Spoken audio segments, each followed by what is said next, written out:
Israel एक phosphorus चीज आती उसको उसका बम गिरा रहा है, यानी जब वो गिरता है तो बिल्डिंग को पिघला देता है, अगर जिस्म पर गिरता है तो चमड़ी से हड्डी को गला देता है।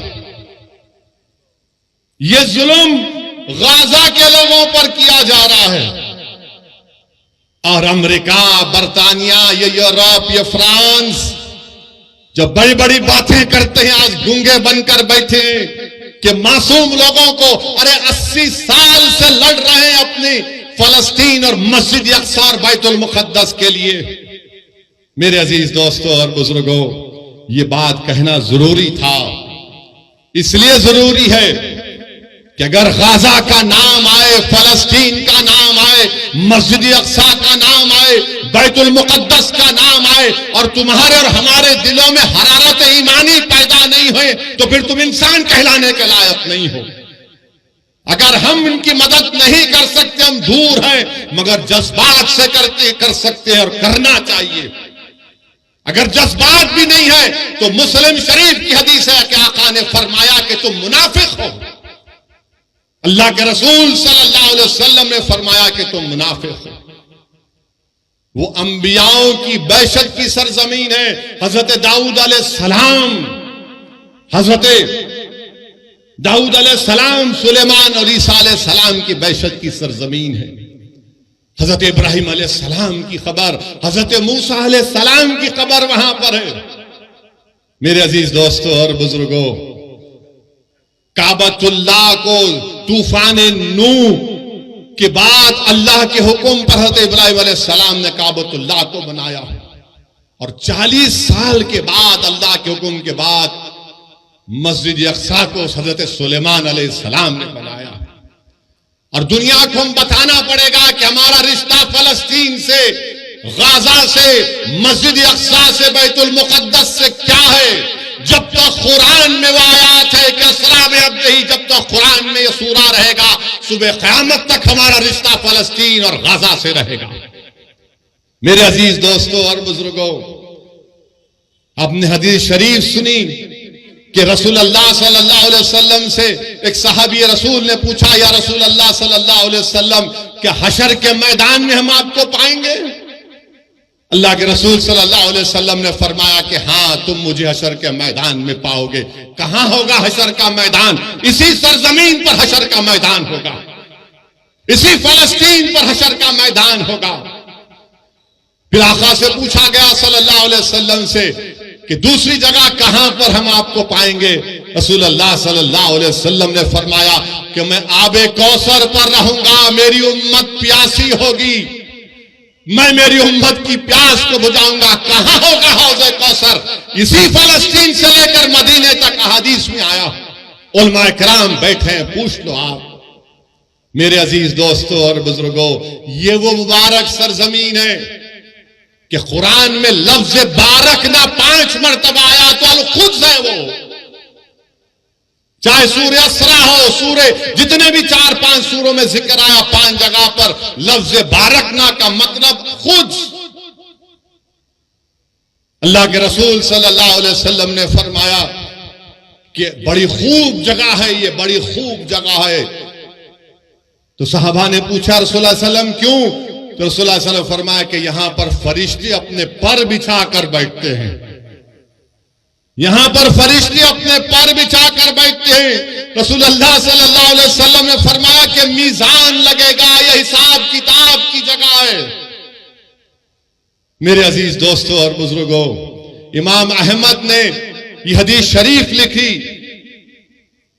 अपने मसनद में कि अल्लाह के रसूल सल्लल्लाहु अलैहि वसल्लम ने फरमाया कि मेरी उम्मत में गिरोह रहेगा जो सुबह क़यामत तक हक की तरफदारी करेगा, जो सुबह क़यामत तक हक की तरफदारी करेगा, बातिल ताकतों से मुकाबला करता रहेगा। उनके पास दौलत नहीं होगी मगर हक की तरफदारी करते रहेंगे कि क़यामत भी आ जाएगी। तो सहाबा इकराम ने पूछा, है रसूल अल्लाह, वो कौन सी जगह होगी? तो आक़ाए दो आलम सल्लल्लाहु अलैहि वसल्लम ने फरमाया, अल-कुद्स, अल-कुद्स, अल-कुद्स। मेरे अजीज दोस्तों और बुजुर्गों, इसीलिए हमको अपने सीनों में गाजा के अवाम की तकलीफ को महसूस करनी चाहिए। वो जो 500 बच्चे मरे, तकलीफ को महसूस करो, वो तुम्हारी औलाद तो नहीं है, मगर सोचो अगर तुम्हारी औलाद मर जाती। सोचो थोड़ी देर के लिए वो कोविड में जब हम लाशों को उठा उठा कर डर डर कर लेकर जा रहे थे, सोचो थोड़ी देर के लिए, 1 साल 2 साल नहीं, 70 साल से ये मुजाहिद, ये गय्यूर कौम अगर पूरी दुनिया में हक की सरबुलंदी के लिए और बातिल की शिकस्त के लिए अगर किसी सरजमीन पर मुबारक रूहों का खून गिरा है तो मसले फलस्तीन पे गिरा। मस्जिद अक्सा बैतुल मुकद्दस के लिए खून बहाया जा रहा है। मैं सलाम करता हूं उन माओं को जिन्होंने इन बहादुर बच्चों को पैदा किया, जो ज़ायनिस्ट लोगों की गोलियों का निशान बन रहे हैं, जो बमों से उनकी मौत हो रही है। मगर दुनिया ये जान ले कि जब तक हम जिंदा है दुनिया जिंदा है, जब हम नहीं तो दुनिया भी नहीं। याद रखो, मौत से डरने वाले हम नहीं, हम अपना मुकद्दर लिखा कर लाए हैं कि अल्लाह मेरी जिंदगी में लिख चुका है, तुम्हारी जिंदगी में लिख चुका है। मगर सवाल यह है कि तुम अपनी जिंदगी गुलामों की तरह गुजारोगे या फिर तुम बहादुरों की तरह अपनी जिंदगी को गुजारोगे। लोग मुझसे पूछते हैं फोन करके कि असदुद्दीन अवैसी ये कैसा हो रहा है, ये क्या हो रहा है।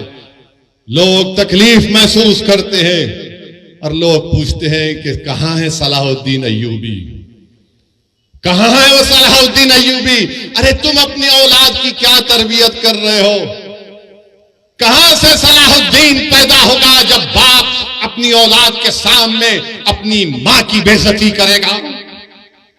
कहां से सलाहुद्दीन आएगा जब तुम बेटे के सामने, औलाद के सामने अपनी बीवी से गलत बर्ताव करते हो? कहां से सलाहुद्दीन आएगा जब नौजवान गुनाह करते हैं, जिना करते हैं? कहां से सलाहुद्दीन आएगा जब तुम जिना करते हो? कहां से सलाहुद्दीन आएगा जब तुम अपने हाथ से अपने भाई का कत्ल करते हो? कहां से सलाहुद्दीन पैदा होगा जब हमारी बेटियां गुनाह करती हैं? सलाहुद्दीन कैसे पैदा होगा? जब तुम नेक बनोगे, जब तुम गुनाहों से दूर रहोगे, तुम रसूलुल्लाह सल्लल्लाहु अलैहि वसल्लम से बेपनाह मोहब्बत करोगे तमाम चीज और दुनिया से बढ़कर। सलाहुद्दीन अय्यूबी जिंदगी में जब तक बैतुल मुकद्दस मस्जिद अक्सा पर कामयाबी हासिल नहीं किया, उसकी पेशानी पर बल रहता था। बास जगह मैंने पढ़ा कि सलाहुद्दीन अय्यूबी जब तक फलस्तीन पर कामयाबी हासिल नहीं किया वो मुस्कुराता नहीं था। लोग उससे बोलते थे, सलाहुद्दीन तुम मुस्कुराते क्यों नहीं हो, तुम्हारी पेशानी पर बल क्यों नहीं आता? तो सलाहुद्दीन कहता था कि क़िबले अव्वल हमारा रहा है। 17 साल रसूलुल्लाह सल्लल्लाहु अलैहि वसल्लम ने क़िबला बनाया, वो जगह जहां पर आक़ाए दो आलम सल्लल्लाहु अलैहि वसल्लम जमीन से आसमानों पर अल्लाह का जाकर दीदार करे, उस जगह पर जब तक हम कामयाबी हासिल नहीं करते, सलाहुद्दीन कैसे मुस्कुराएगा? सलाहुद्दीन के पेशानी से बल कैसे जाएगा जब क़िबले अव्वल मेरे साथ नहीं? मेरे अजीज दोस्तों, बुजुर्गों, नौजवानों, तुम आज आराम से हैदराबाद में बैठे हो, तुम्हारे घरों पर बम नहीं गिर रहे हैं, तुम्हारे भाइयों का कत्ल नहीं हो रहा है, तुम बेघर नहीं हुए हो अल्हम्दुलिल्लाह। मगर गाजा के गरीब लोग 21 लाख की आबादी में 10 लाख बेघर हो चुके हैं। और ये जालिम इजरायली हुकूमत चाहती है कि इन तमाम गाजा के लोगों को खाली करा दिया जाए और उसको सिक्योरिटी जोन बनाकर इनको सीनाई के सहरा में ले जाकर छोड़ दिया जाए। कोई दुनिया खामोश है, सन्नाटा है। अरे जिसने मारे उनको देखो, मगर इन गाजा के गरीबों ने तुम्हारा क्या बिगाड़ा था? मीडिया में एक तरफा रिपोर्टिंग कि ऐसा हुआ, वैसा हुआ, फुला हुआ। अरे कभी तुमने देखा 70 साल से इजराइल ऑक्यूपायर है, इजराइल ऑक्यूपायर है, फलस्तीन ऑक्यूपाइड टेरिटरी है। ऑक्यूपेशन तुमको नहीं दिखता, जुल्म तुमको नहीं दिखता। बताओ, जिसके पास कमजोर है जालिम जुल्म कर रहा है तो जालिम का साथ दिया जा रहा है, और जिसको बेघर कर दिया गया। आपको मालूम कब मसला पैदा हुआ? 1918 में। समझाने के लिए कह रहा हूं नौजवानों, जब तुम अब बड़े हो गए, मुस्तकबिल तुम्हारा है नौजवानों। 1918 में यही ज़ायनिस्ट लोग वहां पर गए, बरतानिया से साजबाज किया और 1918 से फलस्तीनियों को भगाने का प्रोग्राम बनाया। और फिर 13 मई 1948 में 18 से लेकर 48 तक फर्स्ट वर्ल्ड वॉर हुई।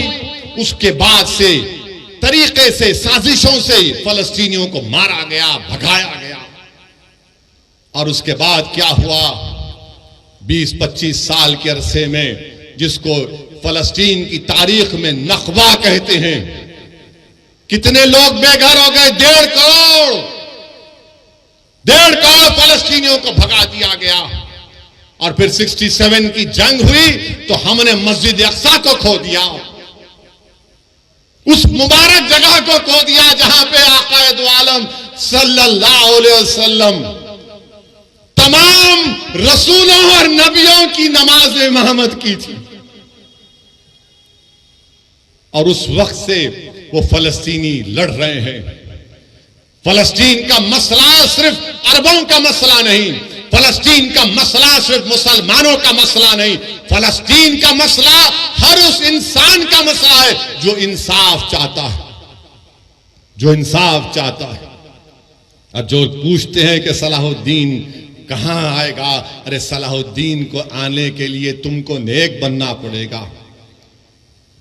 जब ईसाइयों ने मस्जिद अक्सा और बैतुल मुक़द्दस पर कब्जा किया, क्रूसेडर्स ने एक दिन में 70,000 मुसलमानों का कत्लेआम हुआ।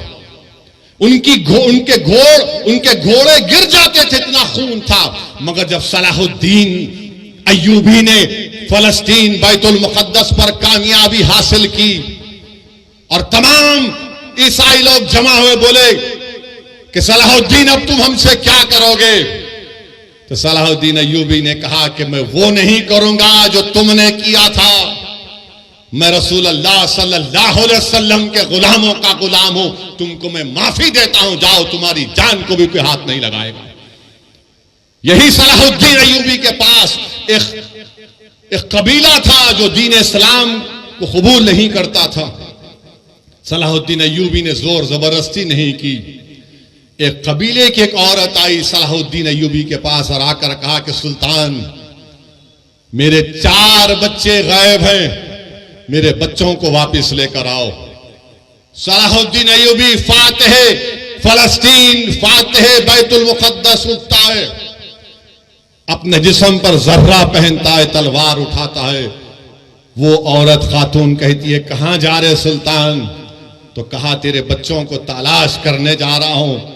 वो हैरान होकर पूछती, आप जाएंगे मेरे बच्चों के लिए? बोले, हां, तेरे बच्चे मासूम हैं। फजर को निकलता सलाहुद्दीन अय्यूबी जहर हो जाती है।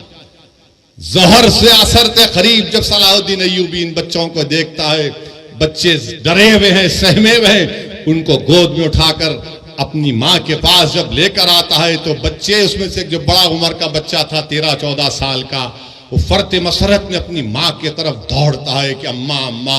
तो उस मां ने क्या किया? उस मां ने उस बच्चे के मुंह पर एक जोरदार तमाचा मारा और कहा कि जा, सलाहुद्दीन के कदमों में गिर जा।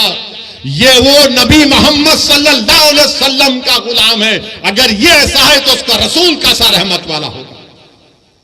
ये सलाहुद्दीन अय्यूबी था।